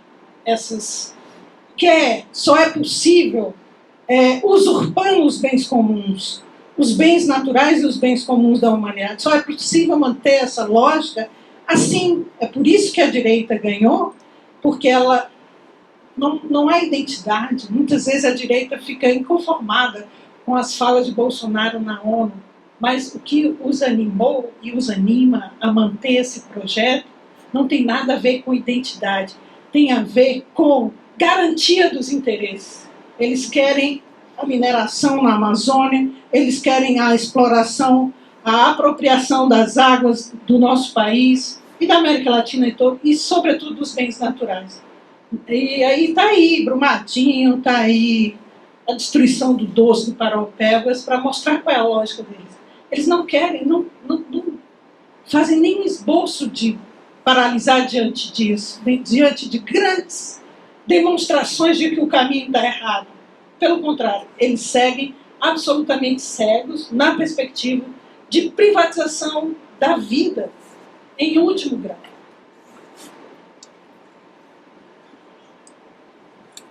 Querendo falar coisa aqui. Não é uma resposta para a pergunta assim diretamente, né? Mas eu estava aqui pensando, na importância que essas histórias que os antropólogos chamam de mitos, os índios chamavam assim, essas narrativas fundantes das suas sociedades, Os antropólogos é que ao inventar uma noção de cultura e de recortar, separar, as práticas sociais estão todas profundamente interligadas em mito, arte, etc, etc, etc, que vai inventar essa noção de mito. São narrativas que fundam. E uma coisa que eu venho aprendendo com esses povos, ao contrário do que muita gente pensa, nunca foram primitivos. Sempre foram pós-modernos. Deve ter dado um trabalho imenso, milhares e milhares de anos de experimentação, aprendendo com os erros, o que dava certo e o que não dava certo, para chegar a fórmulas de vida em sociedade dentro de um contexto, né, em contextos, né, ambientais muito diversos, né, pelo mundo afora, para não ir muito longe aqui no Brasil, sociedades assim que vinham se mantendo ao longo de milhares de anos, assim, de maneira assim, profundamente equilibradas, né? Até mesmo os jogos de guerra, como os Tupinambá, né, que seu sobrenome, faziam parte, na verdade, de... Preciso ter um olhar menos ocidental para entender isso, o sentido social da guerra, por exemplo, entre os Tupinambá, mas de um jogo de afirmação da vida e não da morte, onde a morte faz parte da vida e se celebra isso, e tem toda uma ética para se fazer isso, né? E o que se espera disso? Inclusive quando se devora o inimigo, o adversário, que é tratado com profundo respeito, né? A primeira coisa que um Tupinambá fazia com o seu adversário, quando capturava, era lhe dar uma esposa, até o dia, chegasse o dia de ser sacrificada, né? Darcy Ribeiro conta isso direitinho lá no livro Povo Brasileiro, né, que está falando isso. Então, é preciso nós ouvirmos as crianças na sua capacidade assim inesgotável de inventar histórias, e inventar histórias em que as coisas dão certo, mesmo quando acontece lá pelo meio, né, da mãe morrer, de uma tragédia, de uma coisa qualquer que acontece nas histórias infantis, como as que são cantadas nas músicas de Niná. A minha companheira que diz, toda música de Niná tem uma mãe que morreu, ou é uma coisa assustadora, boi boi da cara preta, né? Não cante essa música. Não obstante, então, narrativas que refundem. O mundo que nós queremos precisa ser inventado, e a gente inventa com as narrativas, né? Então essa coisa que a gente precisa mesmo, né? Imaginar, como você dizia ali, né? Imaginar. E aí eu vou concluir assim dizendo que do que eu fiz, que foi muito pouco ainda, né, com relação à formação de professores indígenas, nós aqui nessa universidade, nós começamos a formar professores indígenas à revelia da própria universidade. Vocês imaginem cursos que foram criados com uma comunidade praticamente analfabeta, que se arvorou a dizer, nós vamos criar aqui esses cursos para formar os nossos professores com uma matriz, não diziam assim essa palavra, que não tinham se apropriado ainda, né, com a matriz curricular da nossa cultura, com as metodologias próprias da gente, e inclusive com as nossas lideranças, os sábios da tradição, ensinando as nossas coisas. Parecia impossível. Eu me lembro que na época, isso era o final dos anos 90, início dos anos 2000, tinha dois provérbios que me guiavam muito nessa história, né? Um dizia assim, e não sabendo que era impossível, fui lá e fez. E o outro era assim, aonde não havia caminhos, nós voamos. Então isso esteve muito presente nisso. E eu aprendi uma coisa ali com aquele Tremembé e depois com os outros povos, é que a força de uma comunidade, não é? Sonhando juntos, construindo, né? Ousando construir novas narrativas que tragam para o futuro, inventando o futuro, isso é muito poderoso, isso é muito potente. Isso é muito potente. Eu concluo dizendo, vocês já imaginaram, já com uma pergunta, que esta universidade pudesse um dia admitir como membro do corpo docente de um curso de nível superior, que não foi criado dentro dela, foi criado no chão de uma aldeia indígena. Uma pessoa que não sabe ler nem escrever como membro do corpo docente e ainda pagar a essa pessoa o mesmo valor hora-aula de um doutor para dar aula em um curso de nível superior. Pois isso aconteceu. E isso é uma das lições que eu aprendi com os Tremembé, com os Tapeba, Pitaguari, Canindé, Ginipapo, Canindé. Não é? Esse mundo tem jeito. Não é? E a força vem do coletivo, vem da comunidade. Agora nós temos que ter essa capacidade de imaginar o inimaginável e de alimentar em nós, né, esse esperançar e de construir novas narrativas, construir as histórias que nós queremos viver. Isso é muito potente, tá? Muito poderoso.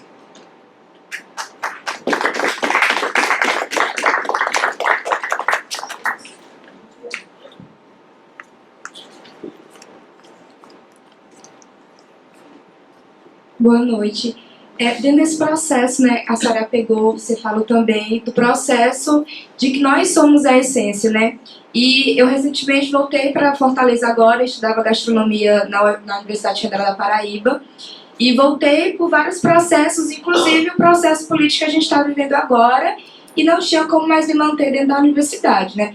E aí, dentro de todo esse contexto, na eleição de Bolsonaro, eu entrei na depressão, e aí comecei a me questionar o que é que eu podia fazer, como é que eu poderia fazer para melhorar isso, né? Vindo dentro das terapias, ou terapeuta integrativa, e aí me veio muito a questão de que também a gente fala muito mal. E aí a gente viu a força que tem isso, porque querendo ou não, a gente conseguiu, botou o Bolsonaro lá, divulgando as coisas dele, né? E aí dentro disso, conversando com outras pessoas de alguns grupos que eu participava dentro da universidade, e a gente chegou a essa conclusão, né? E a gente divulga muito mal, sendo que também tem muita coisa boa acontecendo aí pelo mundo, tem muito grupo divulgando muita coisa boa, né? E aí quando você começa a ver isso, por exemplo, eu sou assaltada, eu falo pra Márcia, a Márcia fala pra outra pessoa, e as coisas boas, elas não acontecem isso. Quando acontece uma coisa boa comigo, eu falo pra Márcia, e a Márcia não divulga pra outra pessoa. E aí quebra isso daí. E aí a gente precisa fazer esse outro movimento também de divulgar as coisas boas que vai acontecendo com a gente. Porque senão eu entrei numa zona que eu disse assim, gente, eu não vejo saída pra isso.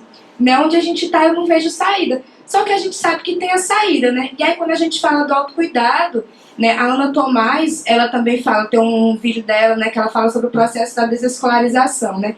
E aí ela fala que quando você consegue se mudar, a partir de 3 gerações, você quebra com um padrão, né? Então aí vem a importância desse processo do autocuidado também, né? E mudar todo com esse padrão do mal, né? E divulgar o amor, que eu acho que o amor, ele de fato, não é utopia, né? Mas o amor, ele é curador, né?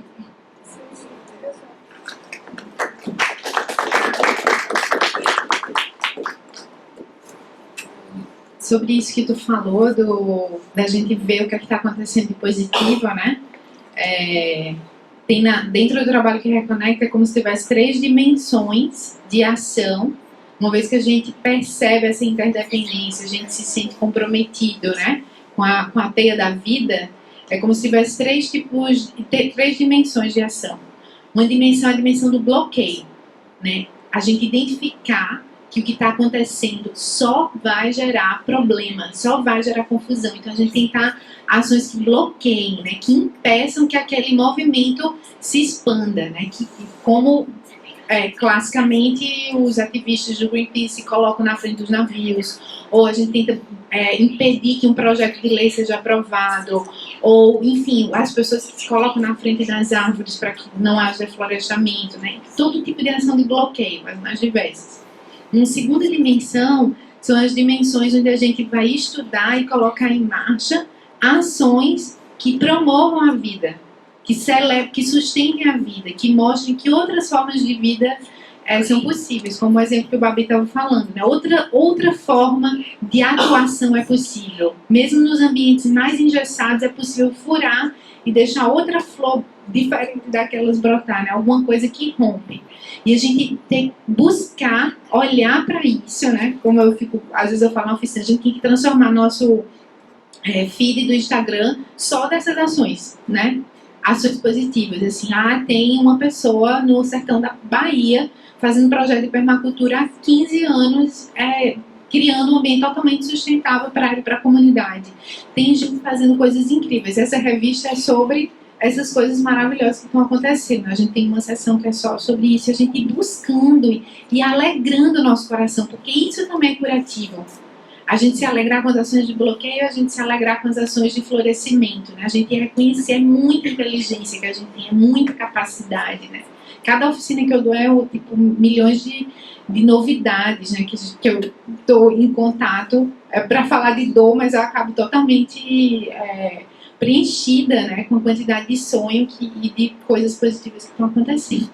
E a terceira dimensão é a dimensão da mudança de consciência e de valores, né? A dimensão mais profunda, é a dimensão que a gente tenta tratar quando a gente faz uma roda de cura, é a dimensão que a gente tenta tratar quando a gente está numa roda como essa, conversando sobre esse tema, né? A dimensão que vai alimentar alguma coisa dentro da gente, né? Que vai um canto, né? Uma exposição, de arte, alguma coisa, um filme que vai levar a nossa mente a mudar por dentro, né? E aí a gente nunca mais vai conseguir olhar as coisas igual, né? Para o bem. Então essa é a terceira dimensão. Eu gosto de olhar assim porque a gente consegue dessa forma se alegrar com a diversidade. A gente não vai ser uma monocultura que vai todo mundo andar na direção de construir um tipo de sociedade. É mais bem viveres, né? Como tu estava dizendo, do que bem viver, né? Então vai ser uma multiplicidade, uma coisa muito mais tropical do que uma monocultura, né? São uma floresta de possibilidades, né? Seja de bloqueio, de fomento de outro tipo de vida, de pessoas que estão lá na raiz, assim, trabalhando essa mudança de consciência. A gente consegue, uau, tá todo mundo alinhado na direção de proteção dessa teia da vida, porque a gente é essa teia da vida, né? Quando a gente defende a floresta, a gente defende que a gente é a floresta, né? A gente é a floresta se defendendo, né? A gente pode se olhar assim. Então, essa visão eu acho muito poderosa, né? A gente se alegrar também com o que os outros estão fazendo, assim. É chave, é o que sustenta uma comunidade, né? É o que sustenta. Então é isso. Dá uma coisinha aqui, Soraya, eu lembrei rapidinho. Esses dias eu falei com uma índia daqui, Tabajara, doutora em educação, a única índia doutora em educação daqui do Ceará, Rita Potiguara. Ela estava antes da eleição do Bolsonaro membro do Conselho Nacional de Educação na vaga de representação dos indígenas do Conselho Nacional de Educação. E claro, com a eleição do Bolsonaro, foi destituída, né, e tal, esteve na direção da Coordenação Geral de Educação Escolar Indígena, do MEC e tal. E ela me dizendo, rapaz, eu estou voltando para as bases, estou voltando para o Ceará, para morar no Ceará. Por que eu estou dizendo isso? O povo diz assim, no popular, não tem mal que não traga algum bem também, tá? Eu estou, assim, achando que um dia a gente vai agradecer, olha bem, por favor, não me atirem pedras, esse momento que a gente está passando, porque os militantes, estão sendo obrigados, os que realmente tinham a militância internalizada na sua biografia, a se reenraizar nos movimentos sociais. Seja para resistir, seja para criar novas possibilidades, seja para reorganizar a base, esse projeto de Brasil, sabe, de um Brasil para as maiorias, de um Brasil diverso, que é a coisa mais óbvia, não é, que a gente olha assim para esse país e a gente vê isso. Então, do ponto de vista espiritual, né, não é só uma, nem duas, nem três religiões, mas muitas religiões elas mencionam isso, né? Os momentos de testes, né, das provações, a noite escura da alma, os túneis pelos quais, na perspectiva espiritual, nós passamos para poder aprimorar as virtudes do espírito, a resistência, a resiliência espiritual, né, vamos dizer assim. Então, as convicções. Então, é uma oportunidade, né? Eu vejo a crise bem do jeitinho que os chineses veem, assim, nesse sentido, sabe? É a oportunidade para a gente poder, como diria o Nietzsche, aquilo que não me mata me fortalece. Tá? Então, esse é um tempo para isso.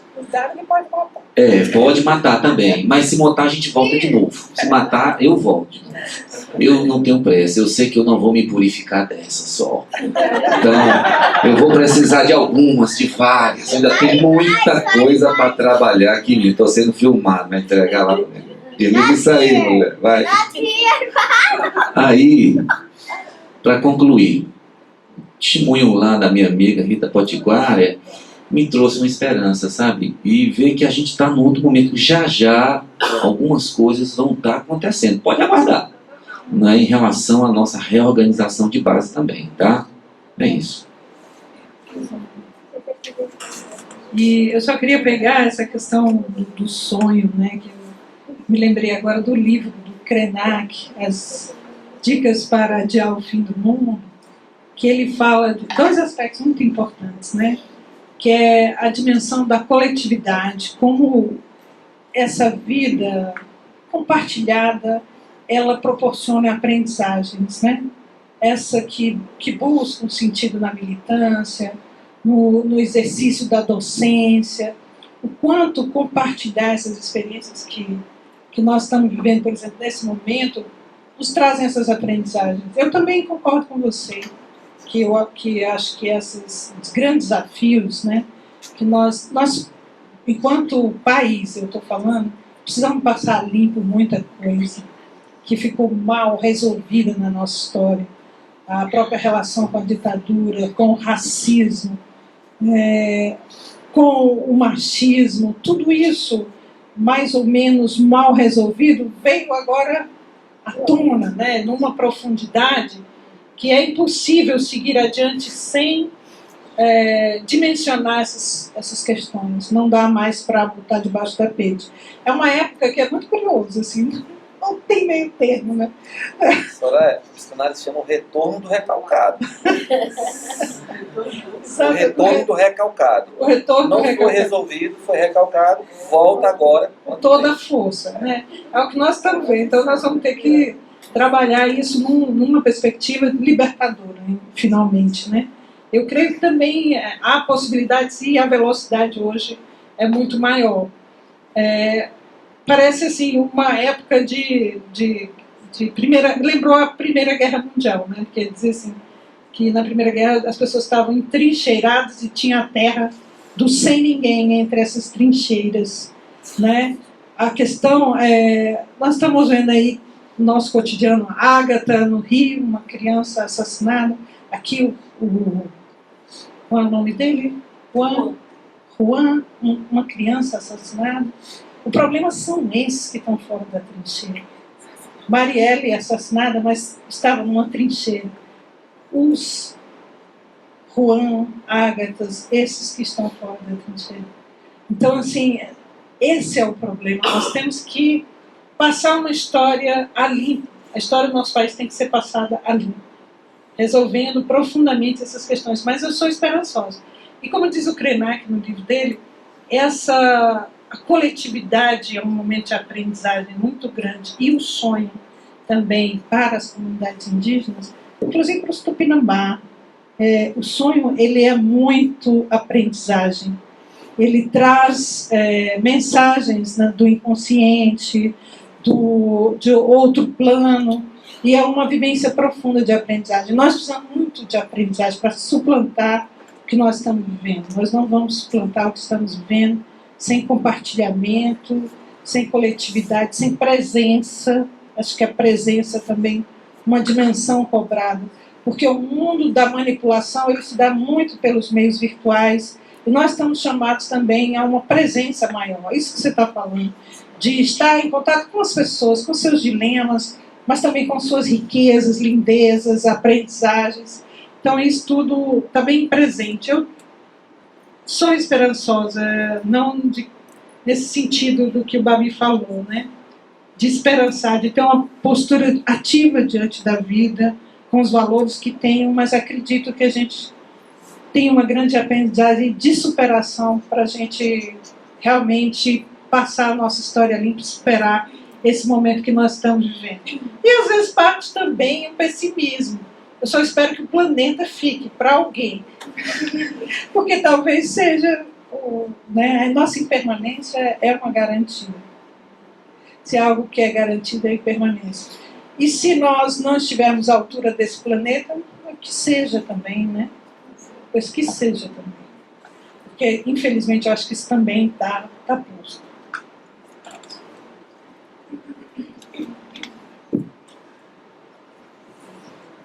Alguém mais gostaria de falar ou perguntar alguma coisa, comentar?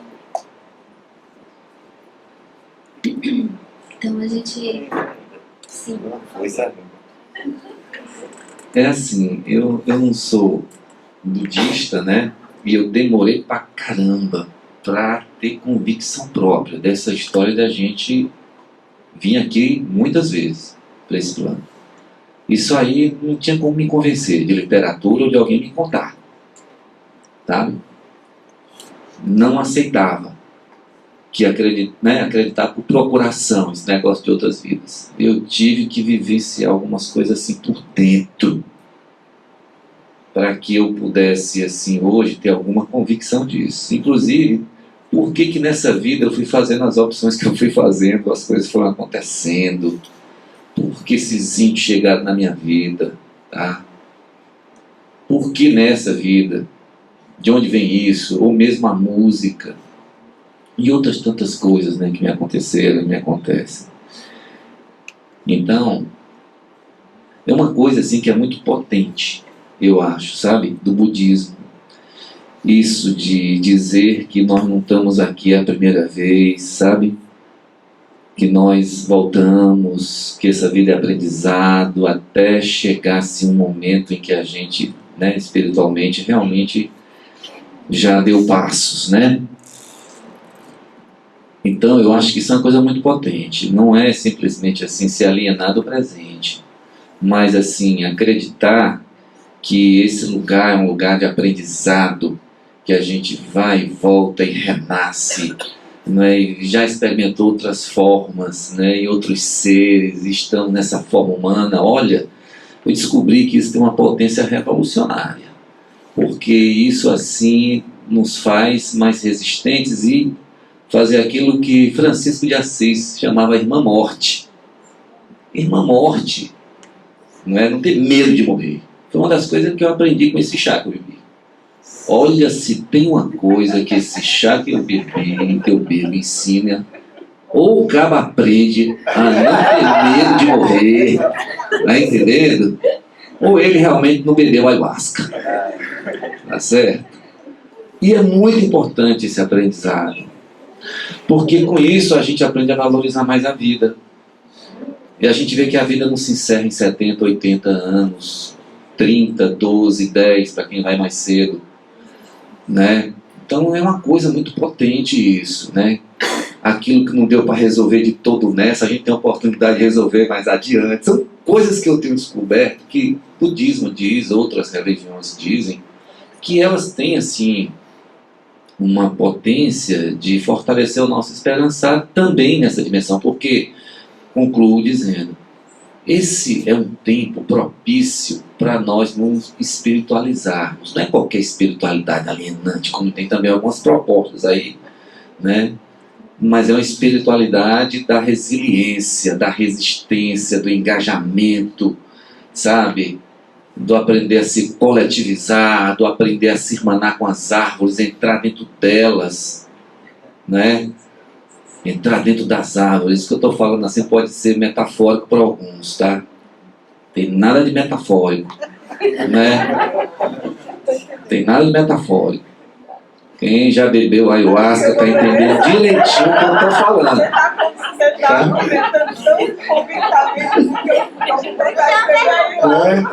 Mas eu não estou fazendo propaganda. Podem ter certeza, né? Estou fazendo porque isso os budistas também alcançam pela meditação. Outras religiões alcançam por outros instrumentos. Eu é porque assim, casca grossa como eu estava, descrente de tudo, tinha que ser assim um negócio meio arrebatador, assim, que viesse assim, como diz, no corpo. O cara sentir que não é isso que ele estava pensando, entendeu? E para ele se sentir assim, uma poeira cósmica no meio de um universo inteiro. Então existe uma consciência superior, profunda. Quem somos nós para termos o direito de desesperançar? Só mesmo assim, na minha visão muito ignorante de quem sou eu e do que eu estou fazendo aqui, sabe? Então, é isso.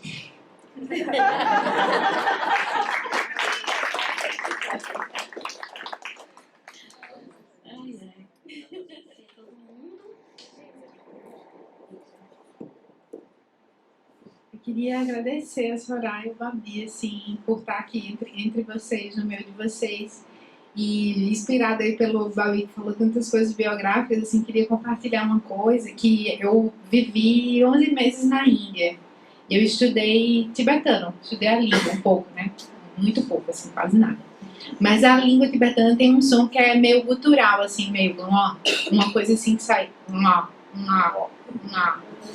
E logo que eu voltei, eu fui fazer um texto que está nessa revista aqui. A gente foi visitar uma aldeia Mbiá-Guarani lá no Rio Grande do Sul.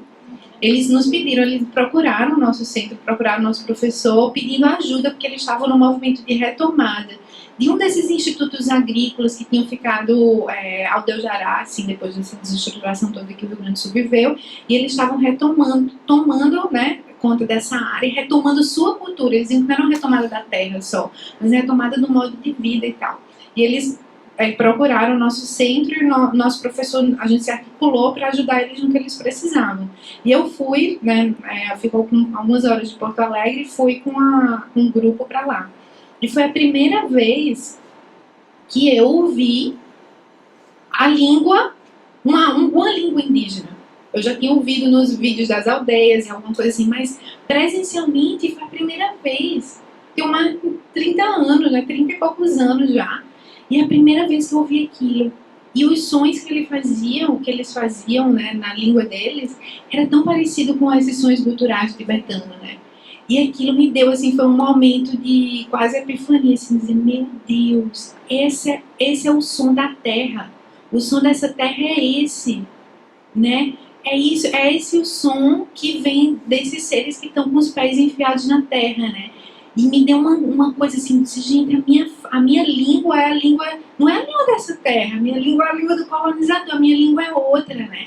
E pra mim foi super forte, porque assim, pô, eu atravessei o globo para ir para aprender coisas que foram super importantes, não deixaria aquilo de lado, nem deixaria a minha prática espiritual de lado, mas assim, para mim, estar entre vocês dois também simboliza isso, essa visão mesmo que a gente tem que incorporar, que existe uma sabedoria humana.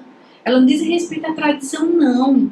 Né? A gente vai tentar entender a partir dos nossos caminhos pessoais, né? As escolhas que a gente faz, mas em algum ponto a gente vai perceber que, na verdade, a gente tem que olhar e ver do jeito que as coisas são, né? Não tem uma forma, não tem alguma coisa que diga. Então, nesse caminho eu fui me aproximando cada vez mais dessas sabedorias, descobrindo meus ancestrais, olhando para essas minhas bisavós que eu nunca tinha olhado, né? Também são indígenas. Então a gente vai nesse movimento de integração, assim. Então para mim hoje está sendo super especial, né? De estar nesse lugar de intercessão, mais do que intercessão, de integração, assim. Eu agradeço muito vocês, assim, Babi. Já admirava o Babi porque meu companheiro veio, ficou na casa dele há alguns anos atrás. Ele falou, tem um professor lá de Ceará que ele ajudou a fundar uma universidade indígena, os indígenas que dizem o currículo, e eles que ensinam uns para os outros, e eles que ditam as regras. E meu Deus, isso existe, gente, que é isso, né? E aí estou aqui do lado, também do lado da Soraya, assim, muito agradecida, muito feliz de estar em roda aqui com vocês, mesmo com o Babi de Fortaleza nesse momento, né? A gente poder estar junto é simbólico também, né? Tá tudo pegando fogo mesmo, a gente consegue ficar junto. Isso. Então, uma foto.